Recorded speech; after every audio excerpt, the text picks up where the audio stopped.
नमस्कार, मैं doctor Narendra Kumar, drawing and painting से। अभी हम चर्चा कर रहे थे बीए पार्ट फर्स्ट के चित्रकला विषय के बारे में, जिसके बारे में हम चर्चा कर रहे थे आर्ट गैलरीज और आर्ट सेंटर्स के बारे में, कला वीथियाँ और कला केंद्र के बारे में। तो जैसे हमारे देश में आज़ादी से पूर्व, जैसे हम चर्चा कर चुके थे कि आज़ादी से पूर्व हमारे इस तरह के खाली चर्चा कर रहे थे कि आज़ादी से पूर्व हमारे यहाँ पे कला केंद्रों की इस तरह से जो संख्या थी वो बिल्कुल नगण्य थी। उसके बाद में कुछ एक सेंटर थे अंग्रेजों के टाइम में, जैसे विश्व भारती शांति निकेतन। उसके बाद में मान लो जयपुर में भी था। उसके बाद में जैसे मान लो कुछ म्यूजियम्स ही थे। बाद में आज़ादी के बाद में हमारे यहाँ पे अनेक कला केंद्रों की स्थापना हुई। जैसे इसमें मान लो ललित कला केंद्र, ललित कला अकादमी नई दिल्ली, आधुनिक कला दीर्घा नई दिल्ली। और उसके अलावा जैसे राज्यों के अंदर भी अनेक ललित कला अकादमियों की स्थापना होने लगी। और आज तो जैसे ये वर्तमान में तो हर एक जैसे हमारे देश में कला केंद्र की स्थापना का जो सिलसिला वर्षों से लगातार चलता रहा है।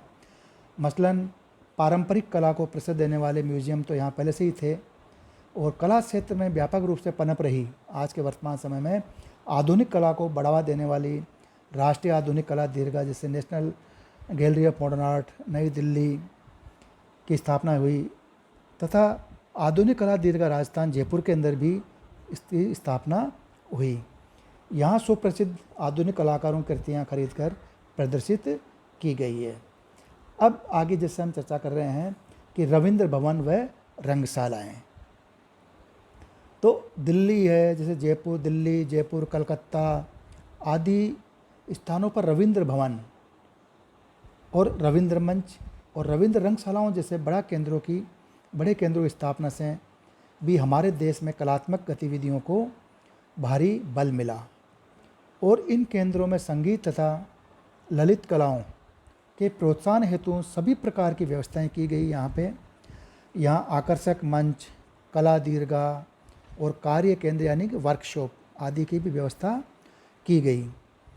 यहाँ जैसे कविवर रविंद्रनाथ टैगोर की स्मृति में बनाए गए उक्त कला केंद्रों के अतिरिक्त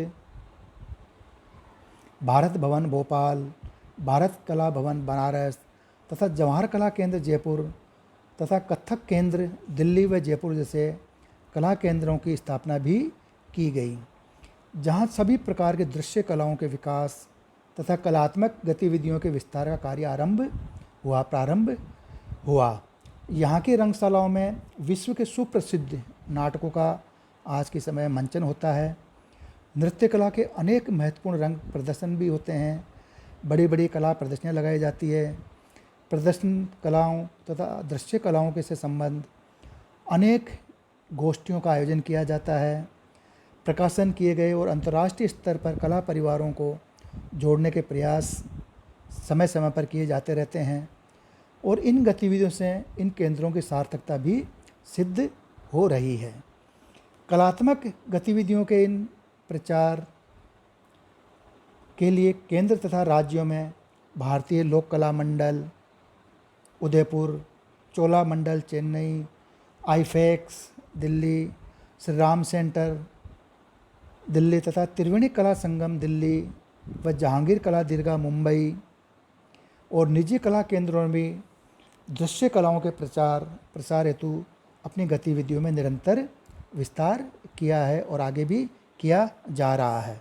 यानी कि हमारे यहाँ पे भारत में रविंद्र भवन, जिनको रविंद्र मंच भी कहते हैं, रविंद्र रंगमंच और रविंद्र भवन दोनों में, जिसमें एक में जैसे नृत्य से संबंधित, नाटक से संबंधित अनेक गतिविधियाँ की जाती है। वहीं कलाओं से संबंधित, चित्रकला से संबंधित प्रदर्शनियाँ, चित्रकला मूर्ति कला से संबंधित चित्र प्रदर्शित करने के लिए इन भवनों की हर एक स्टेट्स में आजकल कई स्टेटों में इनकी स्थापना हुई है, जो कि गुरुवर अपने जो रविन्द्रनाथ टैगोर की स्मृति में ये केंद्र बनाए गए हैं। और इसके अलावा जैसे इसमें बताया गया जैसे भारत भवन भोपाल, ये भी कलाओं को संरक्षण देने के लिए, कलाकारों को प्रोत्साहित करने के लिए एक महत्वपूर्ण कला केंद्र है, जिसमें भारत भवन भोपाल, भारत कला भवन बनारस है। उसके अलावा जैसे जवाहर कला केंद्र जयपुर है। इसके अतिरिक्त से अब जैसे बताया जयपुर का तथा कथक केंद्र है कि और दिल्ली व जयपुर जैसे कला केंद्रों की स्थापना की गई, जहाँ सभी प्रकार की दृश्य कलाओं विजुअल्स आर्ट्स है उनके विकास तथा कलात्मक गतिविधियों के विस्तार का कार्य भी यहाँ पे आरंभ हो रहा, चल रहा है। और यहाँ की जैसे रंगशालाओं में, थिएटर्स में विश्व के सुप्रसिद्ध नाटकों का आज की डेट में मंचन हो रहा है और नृत्य कला के अनेक महत्वपूर्ण प्रदर्शन भी होते रहते हैं। बड़ी बड़ी कला प्रदर्शनियाँ लगाई जा रही है। प्रदर्शन कलाओं अथवा दृश्य कलाओं से संबंधित अनेक गोष्ठियाँ भी इन सेंटरों में इनमें आयोजन किया जाता रहता है। प्रकाशन किए गए और अंतर्राष्ट्रीय स्तर पर कला परिवारों को जोड़ने के प्रयास भी आज की डेट में हो रहा है और इन गतिविधियों से इन कला केंद्रों की सार्थकता सिद्ध हो रही है।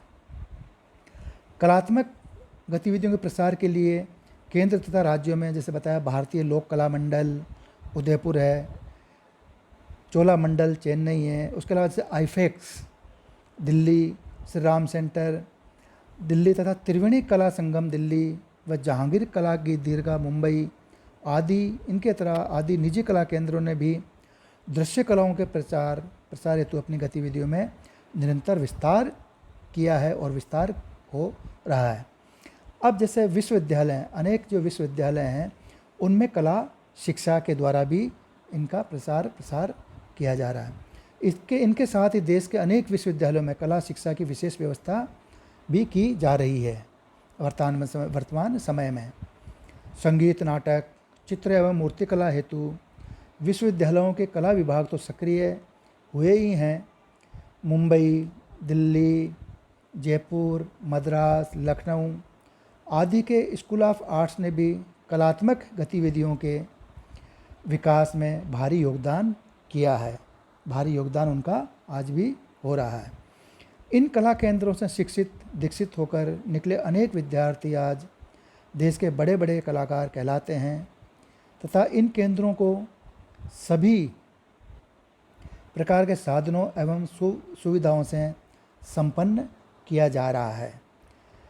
इन कला केंद्रों की स्थापना एवं कलात्मक गतिविधियों के विस्तार से हमारे देश में जैसे क्रांति सी आ गई है। आज के समय में एक और ललित कला अकादमी ने लखनऊ, कलकत्ता, मद्रास आदि स्थानों पर क्षेत्रीय कला केंद्रों की स्थापना की है, तो दूसरी ओर स्वर्गीय प्रधानमंत्री राजीव गांधी की प्रेरणा से उदयपुर, पटियाला, इलाहाबाद और नागपुर नामक स्थानों पर क्षेत्रीय सांस्कृतिक कला केंद्रों की स्थापना भी की गई है। ये केंद्र अपने अपने क्षेत्रों के साथ ही अनेक ऐसी कलात्मक गतिविधियां करते हैं जिनका संबंध संपूर्ण देश से होता है। यानी कि इन केंद्रों पर संपूर्ण देश की जो कलात्मक गतिविधियां हैं, हर एक क्षेत्र की उन गतिविधियों का यहाँ पे आयोजन हो, चाहे वह नृत्य से संबंधित हो, नाटक से संबंधित हो, संगीत से संबंधित हो, उसके अलावा चित्रकला से संबंधित हो, मूर्तिकला से संबंधित हो, उनको यहाँ पे इन केंद्रों पे संरक्षण और प्रोत्साहन आज की डेट में दिया जा रहा है। हमारा कला केंद्र जैसे कलात्मक गतिविधियों के प्रमुख केंद्र हैं, वे एक प्रकार से उनके प्राण भी हैं। आज कोई भी दिन ऐसा नहीं जाता जब देश के किसी न किसी कोने में कोई न कोई बड़ी कलात्मक गतिविधियाँ नहीं होती। इस दृष्टि से हमें सरकारी और गैर सरकारी सभी कला केंद्रों की महत्ता को, यानी उनके जो महत्व को, उसको स्वीकार करना चाहिए कि इस क्षेत्र में आज सरकारी निजी संस्थाएं अपना महत्वपूर्ण योगदान निभा रही है। अब कहते हैं इन कला केंद्रों का स्थापना के क्या उद्देश्य रहे हैं, इनके बारे में हम चर्चा करते हैं। तो ये तो जैसे कहते हैं सभी कला केंद्रों का मूल उद्देश्य केंद्र, क्षेत्र अथवा राज्य स्तर पर कलात्मक गतिविधियों का विस्तार करना है। यानी कि जितने भी कला केंद्र हैं उनका जो मूल उद्देश्य है वो राज्य केंद्र के क्षेत्र पर, क्षेत्रीय स्थानों पर अथवा राज्य स्तर पर जितनी भी कलात्मक गतिविधियां हैं उनका विस्तार करना, उनको प्रोत्साहित करना, उनको आगे बढ़ाना।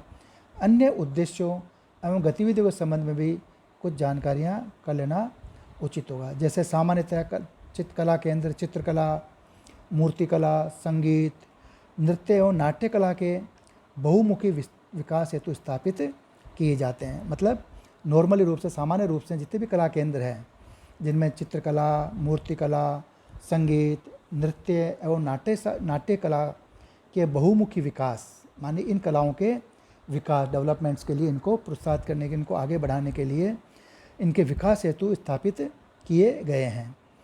काव्य कला के विकास हेतु केंद्रीय तथा राज्य स्तरीय साहित्य अकादमियाँ कार्य करती है। यानी कि काव्य कला साहित्य के लिए जो उसके विकास हेतु केंद्र के स्तर पर भी है और राज्य स्तर पर भी साहित्य कई विभिन्न प्रकार की विभिन्न साहित्य अकादमियाँ कार्य करती है। फिर भी उन जो कला केंद्रों में कला के साथ ही साहित्यिक आयोजन भी किए जा सकते हैं। तो ये जो साहित्यिक गतिविधियाँ हैं, उन साहित्यिक गतिविधियों के साथ साथ में यहाँ पे कला केंद्रों की स्थापना में यहाँ जो कलात्मक जो कार्य हैं वो भी आयोजन किए जाते रहते हैं। कला केंद्र की स्थापना में निम्नलिखित अग्रांकित उद्देश्यों एवं कार्यकलापों का समावेश रहता है कि जैसे इनके बारे में अब आगे जैसे हम जो कला केंद्रों की जो स्थापना है उनके जो उद्देश्य हैं, महत्वपूर्ण उद्देश्य इसमें बताया हमने कि जो चित्रकला है, मूर्तिकला, संगीत, नृत्य, नाट्य कला के जो उनके जो बहुमुखी विकास, इनका किस तरह डेवलपमेंट हो, किस तरह इनका विकास हो, किस तरह चित्रकारों को, कलाकारों को, वो परफॉर्मिंग आर्ट जो उनको सभी को किस तरह का उनको आगे प्रोत्साहन मिले, किस तरह उनका विकास हो। इसके लिए राज्य स्तर पर, केंद्र स्तर पर जितनी भी जो मैंने बताया कलात्मक जो गतिविधियाँ हैं, कलात्मक जो केंद्र हैं, चाहे वे विश्वविद्यालयों में हो, उसके अलावा निजी जो आर्ट गैलरियाँ जो राज्य स्तर पर और सरकारी स्तर पर जो चल रही है कला केंद्र है, उसके अलावा जो सांस्कृतिक कला केंद्र है, केंद्रीय है, क्षेत्रीय हैं, उन सभी का उद्देश्य कि कलाओं को और कलाकारों को प्रोत्साहित करना और कलाकारों को उनको आगे बढ़ाना, ये उनका उद्देश्य रहा है। उसके अलावा जैसे इनकी जो कला केंद्रों की स्थापना का उद्देश्य के बारे में हम आगे उसमें चर्चा करेंगे। धन्यवाद।